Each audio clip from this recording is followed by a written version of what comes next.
Hoje a pauta na 87 é eleições municipais de Palestina. Nosso doutor Sinivaldo, juiz de nossa cidade. Doutor, recentemente a Justiça Eleitoral lançou uma campanha, está vinculando aí na rádio, em vários outros locais, na TV, todas as mídias, que é o momento para a preparação do voto. Muito importante essa campanha. O que ela aborda, essa campanha aí da Justiça Eleitoral?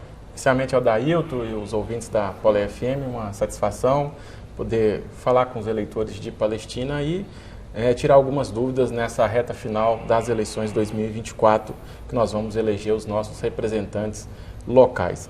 A Justiça Eleitoral, através do TSE, o Tribunal Superior Eleitoral, lançou a campanha Se Apronte para Votar. São uma série de 8 vídeos em que tem tratado de vários assuntos, não somente a votação, mas também tirando algumas dúvidas dos eleitores, como funciona a urna eletrônica, após a inserção do voto, após a digitação do voto, como é que é o caminho que esse voto faz até chegar na apuração, quais são os documentos necessários, os documentos permitidos para o dia da votação, entre outros temas interessantes que você pode acessar tanto pelo YouTube quanto pelos canais do TSE, no Instagram, no TikTok, entre outras redes sociais.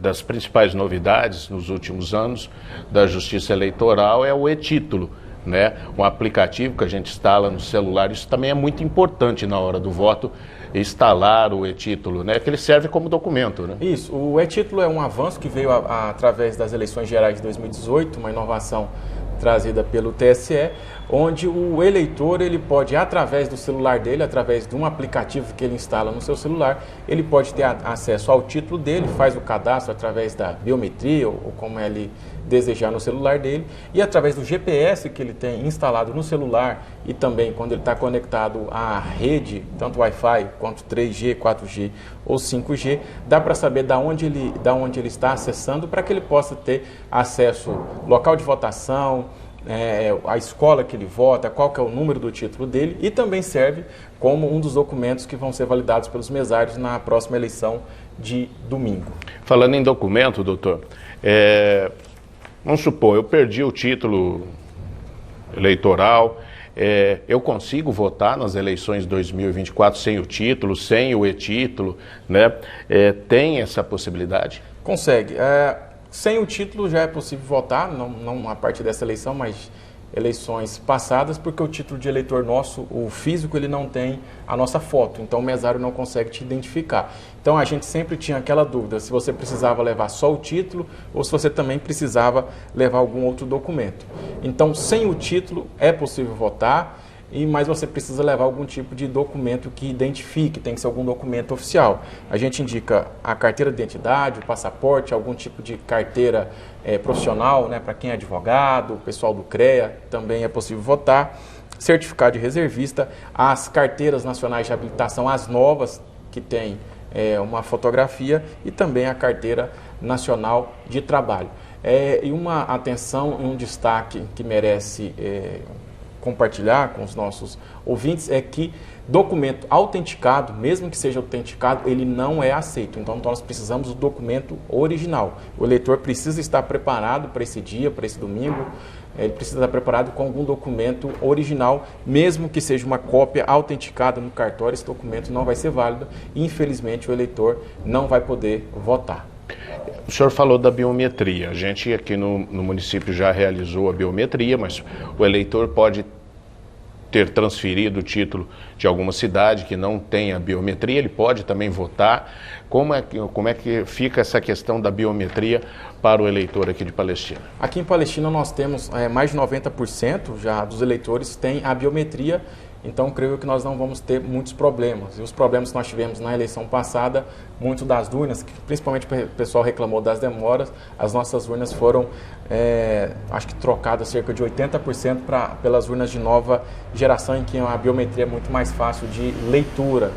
A gente acompanhou nas eleições anteriores, tinha uma fila muito grande, principalmente nas eleições gerais, né, que nós temos mais candidatos, tinha uma fila muito grande, por causa que o dedo não pegava. Nós temos pessoas que trabalham com produtos químicos, pessoas que trabalham na zona rural, então a biometria era muito mais complicada. Então teve uma atualização pelo TSE dessas urnas, então cremos e acreditamos que o tempo de espera, o tempo de votação desse domingo vai ser menor. E mesmo aquele eleitor que não tenha feito seu cadastro no biometria, ele pode comparecer ao seu local de votação, se o título dele estiver ok, se a sua quitação eleitoral estiver ok, se os direitos políticos dele estiver ok, ele pode comparecer, que mesmo sem a biometria é possível a votação. Nesse caso do eleitor que não tem a biometria, a gente volta para aquele método, vamos considerar antigo, né? A gente que ainda é da época da cédula, a gente vai, simplesmente, o mesário, o presidente da sessão, vai digitar o número do título do eleitor, aparece o nome dele, ele é autorizado a ir até a cabine de votação, então ele vai depositar ali os seus votos. E na hora da cabine de votação, senhor Jacinto, chegamos ali ao momento do voto, né? O eleitor já levou o documento com foto, está ali na cabine. Ele pode levar o santinho que ele achou na rua ali para a cabine de votação? Não, os santinhos no dia da votação, né, os santinhos que a gente chama, que são as propagandas políticas dos candidatos, alguns que têm o seu candidato a prefeito e o seu candidato a vereador, no dia da eleição ele é vedado. O que ele pode fazer é levar a cola eleitoral, que é o primeiro número do vereador e o segundo número do candidato a prefeito. Mas por quê? O senhor pode explicar o porquê o santinho não pode e a cola pode? Porque no dia da eleição é vedada qualquer tipo de propaganda política. Então o santinho é considerado uma propaganda política e mesmo sendo uma forma de manifestação individual, que a gente tem a fazer uma divisão. A propaganda política e a manifestação do eleitor do seu apoio. O santinho ele é considerado uma propaganda política. Tanto é que se os nossos ouvintes forem ver, sempre tem lá no santinho o número do CNPJ, que a gente vai apurar depois na prestação de contas, e a gráfica em que foi impresso aquele material. Então é considerado uma propaganda política. Já a sua manifestação e a sua cola eleitoral, isso é permitido. Então nós temos na legislação essa vedação da propaganda eleitoral no dia. Já aproveitando, Adailton, eu deixo aqui para os nossos ouvintes da Polé FM, como juiz eleitoral, eu, junto com o cartório eleitoral que a gente divide com o Cardoso, eu soltei uma determinação e uma espécie de orientação aos candidatos, estão todos os candidatos sabendo, todas as coligações, todos os partidos estão sabendo que nesse ano o derrame, que é aquela bagunça, que é aquela poluição que a gente vê, principalmente de sábado para domingo, perto das escolas, em algumas ruas você mal consegue andar porque está cheio de santinho espalhado. Primeiro, isso é crime eleitoral, isso é punido no âmbito da justiça eleitoral, mas também eu já notifiquei os candidatos, os partidos e todas as coligações, tanto daqui de Palestina, em que eu sou juiz eleitoral, e das outras 3 cidades, que chegando o conhecimento até o cartório eleitoral, chegando o conhecimento até mim, até a promotora eleitoral, nós vamos também procurar algumas formas de punir esses candidatos, esses partidos, referente ao meio ambiente, que isso é uma forma de poluição do meio ambiente. E também, caso haja, lógico, vai ter uma limpeza, e geralmente é feita pela prefeitura, nós vamos entrar em contato com a prefeitura para ter noção de quanto é que foi gasto. Então a pessoa vai responder um crime eleitoral, vai responder um crime ambiental e também vai responder um crime e uma sanção administrativa para custear essa limpeza, já que todos nós sabemos que se a prefeitura se movimenta, se a máquina estatal se movimenta, há custos e os custos geralmente são do bolso dos contribuintes. Então não é justo uma pessoa sujar, um candidato sujar tudo e nós compartilharmos dessa despesa. Então eles estão todos sabendo que a gente chama de derrame. Esse derrame a gente está fiscalizando. Se você tiver alguma informação, você pode tirar foto e encaminhar através do aplicativo da Justiça Eleitoral chamado Pardal. Você pode entrar lá e encaminhar que a gente vai apurar devidamente se esse candidato simplesmente só jogou fora ou foi efetivamente um derrame. O senhor falou sobre denúncias. Agora, hoje já é sexta-feira, o fórum logo mais fecha. Então, uma das formas de fazer denúncias sobre isso ou outros fatos é o Pardal. O fórum fecha, mas a Justiça Eleitoral ela não para de trabalhar. Nós tivemos aqui nós tivemos dois candidatos a prefeito, né? A gente chama da composição majoritária, mas nós tivemos aproximadamente 100 candidatos a vereadores. Então, a nossa zona eleitoral, a gente conseguiu cumprir o prazo, que era até 16 de setembro. Então, até no dia 15 de setembro, que era um domingo, eu finalizei todas as análises de registro de candidatura. Nós tivemos aqui algumas pessoas que não cumpriram os requisitos, por questões formais, questão de inelegibilidade, questão de improbidade. Algumas estão, salvo engano, tem 2 ainda aguardando recurso do TRE, mas de toda forma os candidatos estão aptos. Mas a Justiça Eleitoral ela não para, ou seja, dia de sábado, domingo a gente está trabalhando, pode encaminhar a denúncia. Amanhã eu estou de plantão, domingo eu estou de plantão e segunda-feira, se Deus quiser, após as eleições, a gente vê o que aconteceu e quais foram os danos que nós tivemos a respeito com essas propagandas ou eventual irregularidades que nós tivemos no dia da eleição. E aproveitando ainda, falando sobre propaganda eleitoral, não sei que é mais tempo que está aqui em Palestina do que eu, não sei se aqui já teve a questão daqueles carros que se plotam todos com referência a determinado candidato. Isso é vedado. Ou seja, o eleitor pode perguntar, mas eu não posso ir com o meu carro votar, lá tem um adesivo. Você pode ir, votar e ir embora.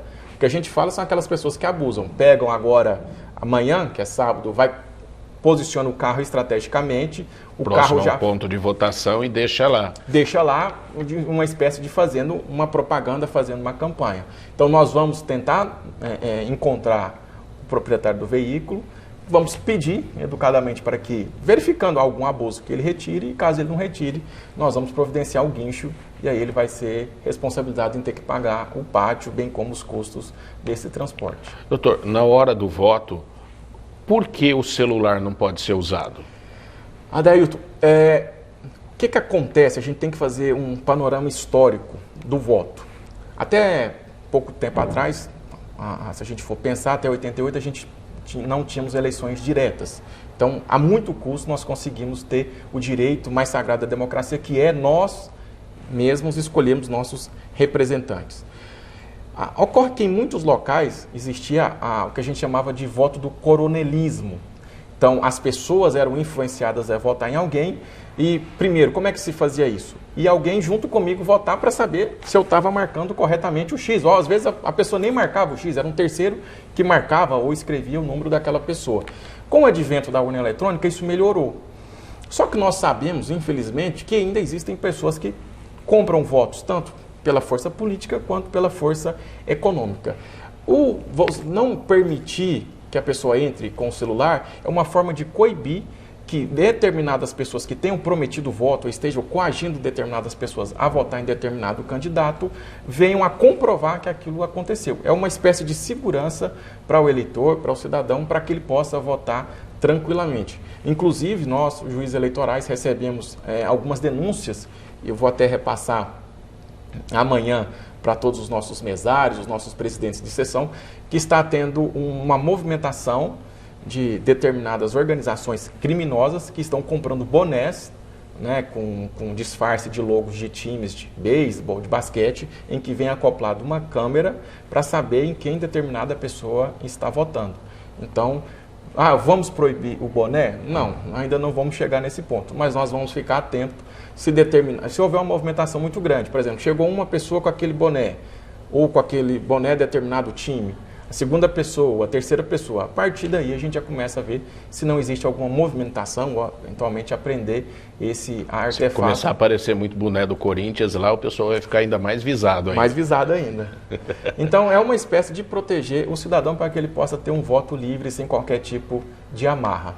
Não que a gente não queira, né? Lógico que a gente sabe que a maioria é prudente, mas infelizmente nós temos pessoas que se vendem e também pessoas que... porque ele pode usar o celular para filmar ali o momento do voto, né? Então, e com isso obtendo alguma vantagem junto aos candidatos e tudo mais. E só falando ainda falando dentro da cabine de votação, eu peço aí encarecidamente com os eleitores que eles consultem, e nós vamos ter as listas lá também nos locais de votação em quem são os candidatos. Porque muitas vezes a pessoa fica vendo propaganda política... E acha que está decorado. Eu já passei por essa situação. Não. Cheguei lá na cabine de votação, gente, vou ter que voltar para trás, porque eu não lembro o número do candidato. Esse ainda está tranquilo. O problema é quando o candidato confunde que ele está numa eleição municipal e ele quer votar em determinado candidato achando que ele está votando na cidade de São Paulo, na capital. E ele vai votar em determinado número e não vai aparecer o número daquele candidato.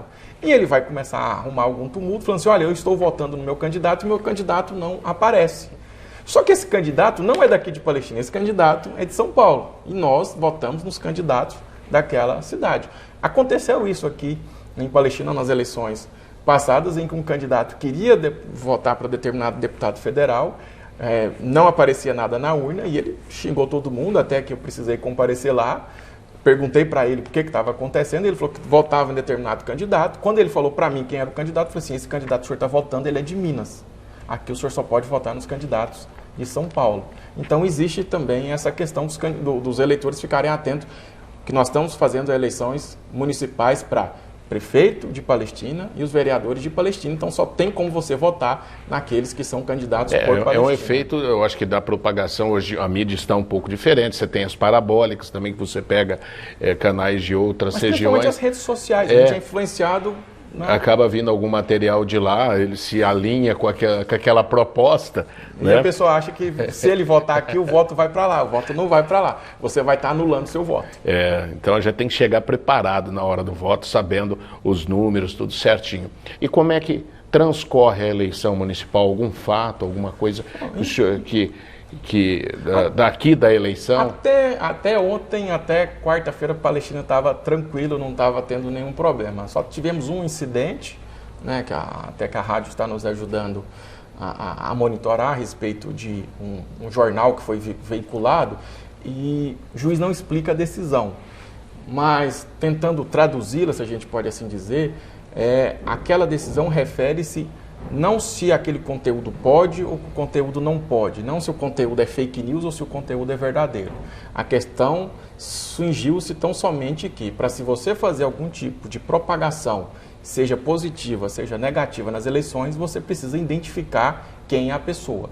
Então, nós temos na Constituição que é vedado o anonimato. O Adailton quer criticar A, quer criticar B, o Adailton tem todo o direito, desde que o Adailton se apresente, fale quem ele é e critique. O que a gente não pode aceitar são argumentações anônimas. Até porque, a quem eu vou responsabilizar?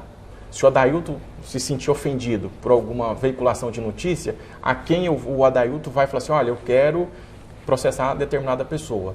Então a questão é que, como não tinha identificação, não tinha um CNPJ, até mesmo para eventual prestação de contas na Justiça Eleitoral, para saber se aquele gasto foi feito dentro ou não dos gastos permitidos de acordo com a nossa regra. Tem que jogar dentro das 4 linhas. Eu fiz uma reunião com os partidos, nós tivemos 2 reuniões com os partidos, e eu falei para ele, olha, a minha linha como juiz eleitoral é que vocês discutam entre vocês, apresentem suas propostas. Se você não quiser ser criticado, não entre na política, porque a política, a partir do momento que você coloca o seu nome à disposição, você está sujeito a críticas e elogios. Então, se você não aguenta uma crítica, você não pode ser uma pessoa pública, né? Então, críticas até mais ácidas, críticas contundentes, a gente foi aceitando. Mas chega em determinado ponto, aqui tivemos lá em Mira Estrela algumas coisas que passaram um pouquinho do tom, a gente acabou intervindo. Mas foram intervenções bem pontuais, porque quem tem que decidir o que é melhor, o que é o pior para a sua cidade é o eleitor e não o juiz, tem que ficar toda hora se intrometendo. Então, foram, salvo engano, 3, 4 intervenções bem pontuais e deixando o máximo possível para os eleitores escolherem em quem eles vão confiar esses próximos 4 anos. Salvo engano, o senhor também é de cidade pequena. Sou de origem de Séries, Goiás, cidade de aproximadamente 30 mil habitantes. A eleição em cidades pequenas é sempre um pouco mais acirrada, né? Fazendo um parâmetro de lá onde o senhor viveu, aquilo que o senhor está vivendo aqui no interior do estado de São Paulo, Está tudo dentro do mesmo conforme e melhorou de lá para cá essa questão do momento da eleição, com um menor tempo de campanha e tudo mais. Como é que o senhor avalia as campanhas e aquilo que vem sendo desenvolvido aqui pelos candidatos no Noroeste Paulista, já que o senhor está em várias cidades? Com a diminuição do tempo, tivemos um pouco menos de, vamos dizer, ataques, se a gente pode dizer. Mas cidade pequena é sempre dois grupos políticos, né? O grupo A e o grupo B. Então, as críticas são normais, né? A gente brinca, o dedo no olho é normal, um xingamento aqui, um xingamento ali é normal, os ânimos se afloram, mas o que a gente espera é que tudo seja feito de forma democrática, você tem todo o direito de defender a sua ideologia, o que você acredita, só que a sua ideologia ou a sua liberdade vai até aonde a do outro começa. Mas como juiz eleitoral nessas 4 cidades, o que a gente vê é um comportamento padrão em cidade pequena. Sempre um querendo, o outro puxando no lado, um fala que o outro já fez, o outro deixou de fazer. Coisa natural que a gente tem que deixar transcorrer. Só a gente espera que no dia subsequente ou na hora subsequente, quando acabar as eleições, aquele que for eleito e aquele que for derrotado entenda que nós somos um povo só, nós somos uma população só. Quem foi eleito que trabalhe para todos, não só para quem votou nele, e aquele que foi derrotado que se reestruture, pense um novo plano de governo ou faça uma oposição legal, uma oposição natural, para que daqui a 4 anos ele possa vir a alcançar um êxito maior. Estamos aí a poucas horas de começar essa votação aqui no nosso município. Qual a mensagem que o senhor deixa aqui para os nossos munícipes, e também até para os candidatos, né, os vereadores e candidatos a prefeito, para essas próximas horas, como nos devemos nos comportar e também ali no momento do voto? Qual a mensagem final para o senhor? Adailton, creio eu que quando a gente faz um panorama histórico, quando a gente faz uma retrospectiva histórica, muitos de nós, eu falo por experiência própria, por ter uma idade relativamente nova, nasci pouco antes da Constituição de 88, nós não sofremos o que o pessoal sofreu de não poder votar, de não ter eleições diretas. Então, por nós já termos conseguido, essa geração Z, ter conseguido muito fácil esse direito, acaba que a gente não dá muita importância. Então, eu conclamo a todos os eleitores que vão até a urna, que vá até a urna, faça o seu dever, seu dever cívico. Nós temos uma oportunidade de, através do voto, mudar toda uma sociedade. É através do voto que você expressa a sua democracia. A nossa própria Constituição fala que o poder emana do povo. Então, nós elegemos nossos representantes, mas é nesse dia, no domingo próximo, que nós vamos mostrar o poder, ou você, eleitor, vai mostrar o poder que você tem escolhendo aquele seu candidato. Então, eu conclamo a todos os eleitores de Palestina que compareçam nesse próximo domingo. Nossos mesários já estão treinados. Estarei junto com o doutor André, que vai estar nos acompanhando como promotor eleitoral, passando por todas as escolas e crendo em Deus que não teremos nenhuma intercorrência. Espero que por volta das 17h40, 18 horas, nós já tenhamos o resultado dos que foram eleitos tanto para o cargo majoritário quanto para os cargos proporcionais. Não pode ser muito rápido, senão a nossa apuração paralela, né, acaba perdendo, porque está cada vez mais apertado a questão aí da nossa apuração paralela, somando ali na unha cada boletim de urna e a totalização aqui. Então até já falei para a Josi, falei, não vai tão rápido assim não, porque não só sai primeiro aí, a gente perde esse momento especial que a população sempre acompanha a transmissão nossa, porque a gente está desde aí de manhã acompanhando todo o momento da votação. Até a primeira vez que a gente se encontrou aqui no nosso município foi justamente na eleição passada, né? Na eleição passada que a gente se encontrou lá na escola, na escola Bento Ferraz, né? até o senhor gentilmente também concedeu uma entrevista para a gente lá, trazendo aí o reflexo até aquele momento da votação, e esse ano não vai ser diferente, a gente vai estar lá acompanhando tudo isso, mas a gente torce para que realmente o sistema funcione bem e ocorra tudo bem. Se não der para a gente fazer esse momento de revelação de quem ganhou a eleição em Palestina e sair primeiro, não tem o menor problema. O importante é o eleitor comparecer às urnas, votar e tudo transcorrer aí dentro da mais perfeita normalidade. A cada eleição a gente tenta melhorar a nossa logística de trazer as urnas, trazer as mídias e já lançar no sistema. Então, creio eu que Palestina, das 4 cidades em que eu sou juiz eleitoral, deve ser a primeira a que vai já ter a finalização. Depois, penso eu que talvez Cardoso já tenha bastante votos, já tenha assim, um parâmetro.